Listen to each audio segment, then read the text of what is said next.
എന്നെ സ്നേഹിച്ച നിന്റെ സ്നേഹമത്രയോ ആശ്ചര്യം. നിന്റെ പാവശാപങ്ങൾ നീക്കിയും ജീവനാൽ എന്നെ നിറച്ചല്ലോ. എന്റെ ആയുസ്സിൻ ദിനമൊക്കെയും നിന്നെ മാത്രം ഞാൻ സേവിക്കും. എന്റെ പ്രാണനായകനേശുവേ, നിന്റെ സ്നേഹം നീ എനിക്ക്. ദൈവനാമത്തിന് മഹത്വമുണ്ടാകട്ടെ. ഇന്നത്തെ പ്രഭാത ധ്യാനത്തിനായി 11-ാം സങ്കീർത്തനം 2-ാം വാക്യം.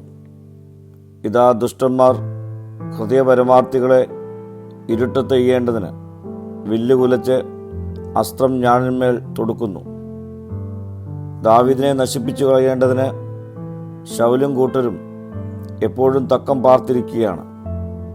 ദാവീദ് ഹൃദയ പരമാർത്ഥതയോടെയാണ് ശൗലിനെ സേവിച്ചത്.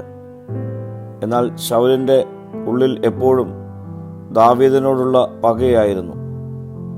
പുറമേയുള്ള ആളുകൾ മനസ്സിലാക്കിയിരുന്നത് ദാവീദ് ശൗലിൻ്റെ മരുമകൻ ആണ്, അതുകൊണ്ട് സ്നേഹത്തോടെയാണ് പെരുമാറുന്നത്.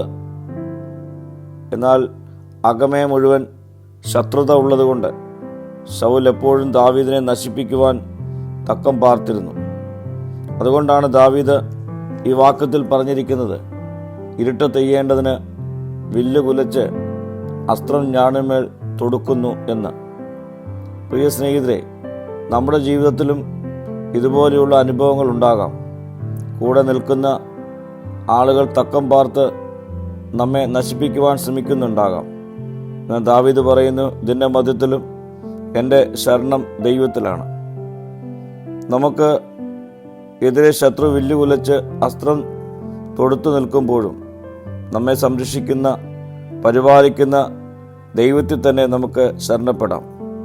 പ്രാർത്ഥിക്കാം. കർത്താവേ, ദിനംപ്രതി നിന്റെ സംരക്ഷണം അനുഭവിക്കാനുള്ള കൃപ എനിക്ക് നൽകണമേ. മഹത്വം നീ എടുക്കണം. യേശുവിൻ്റെ നാമത്തിൽ തന്നെ. ആമീൻ.